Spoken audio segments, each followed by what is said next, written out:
Sebelumnya, Assalamualaikum warahmatullahi wabarakatuh. Waalaikumsalam warahmatullahi wabarakatuh. Sebelum memulai pembelajaran, alangkah lebih baiknya kita berdoa terlebih dahulu. Berdoa.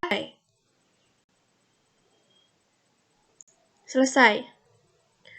Baik, langsung saja ya kita mulai. Bagaimana kabar kalian semua? Saya harap kalian tanpa kurang suatu apapun ya. Oke. Di sini kan masih pandemi, jadi kita harus selalu menerapkan protokol kesehatan. Itu. Di sini saya akan membahas mengenai risiko usaha. Oke, langsung saja. Dalam materi risiko usaha ini ada kompetensi intinya, kompetensi dasarnya seperti itu. Nah, adapun kompetensinya itu mengenai pengertian risiko usaha, kemudian kategori dan risiko usaha, kemudian ada jenis-jenis dalam risiko usaha seperti itu. Langsung saja ya kita mulai. Saya akan menampilkan. Ya. Oke.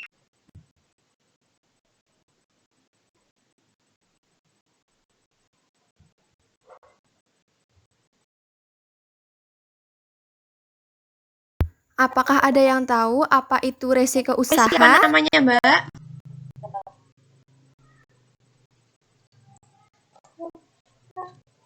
Oke, lanjutkan saja tadi. Sesuatu yang akan timbul ketika kita melakukan usaha. Oke, baik. Dengan Mbak siap nomor berapa tadi? Nomor 29. Jadi di sini risiko usaha itu adalah naik turunnya suatu kegiatan usaha yang terjadi karena adanya ketidakpastian, seperti itu ya. Kemudian ada kategori dalam risiko usaha itu ada apa saja? Ada risiko murni, yaitu risiko yang mampu menyebabkan adanya kerugian dan tidak akan mungkin menimbulkan keuntungan. Nah, risiko murni ini pada dasarnya terjadi karena adanya ketidaksengajaan dan tidak dapat dicegah. Kemudian ada risiko spekulatif, di mana jenis risiko yang diambil dengan sengaja atau secara sadar oleh seorang wirausaha.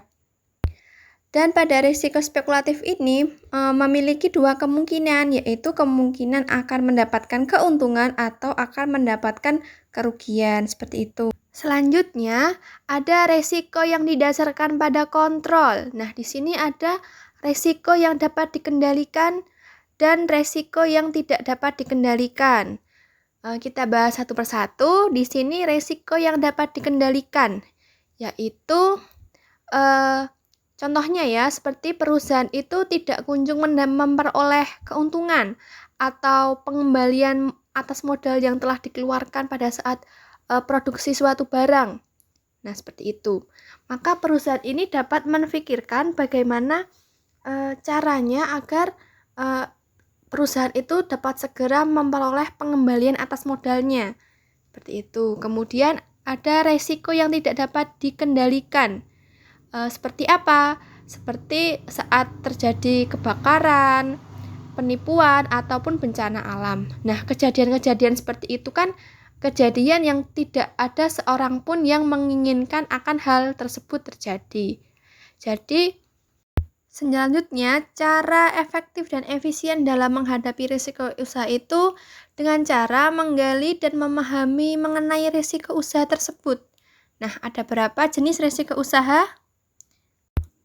Yang pertama, ada risiko produksi. Di sini berkaitan dengan pada saat memproduksi suatu barang ya. Kemudian yang kedua ada risiko pemasaran.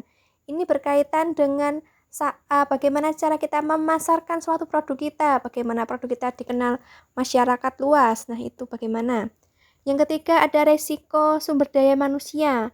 Nah, ini berkaitan dengan karyawan, kepegawaian, atau bagaimana cara kita merekrut pegawai, merekrut karyawan. Tentunya pegawai atau karyawan yang kita pilih ini mereka-mereka yang dapat bekerja sama dalam tim agar dapat memasukkan perusahaan kita ya. Kemudian ada resiko finansial. Nah, ini berkaitan dengan keuangan perusahaan tersebut. Kemudian ada resiko lingkungan. Nah, ini contohnya seperti ini. Jika perusahaan kita bergerak di bidang industri makanan, nah kita juga harus memikirkan bagaimana limbahnya untuk lingkungan sekitar perusahaan. Nah, itu juga harus difikirkan. Kemudian ada resiko teknologi. Nah, ini berkaitan dengan seperti alat mesin yang digunakan untuk produksi barang di perusahaan tersebut. Nah, alat tersebut harus selalu dicek keadaannya, selalu dikontrol, harus dijaga, dirawat agar tidak mudah rusak, seperti itu. Dan tentunya tidak menghambat saat proses produksi barang. Jadi tidak terganggu ya saat jam kerjanya itu. Sampai sini ada yang ditanyakan? Tidak.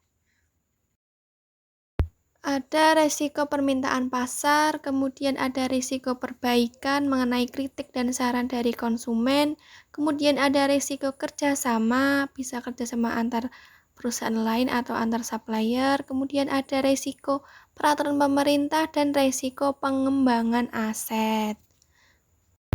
Sekian, terima kasih. Sampai sini ada yang ditanyakan? Belum. Baik, kalau tidak ada yang ditanyakan lagi, pelajaran saya cukupkan sampai di sini. Semoga yang saya sampaikan dapat bermanfaat. Dipelajari kembali. Terima kasih. Wassalamualaikum warahmatullahi wabarakatuh. Waalaikumsalam warahmatullahi wabarakatuh. Waalaikumsalam warahmatullahi wabarakatuh.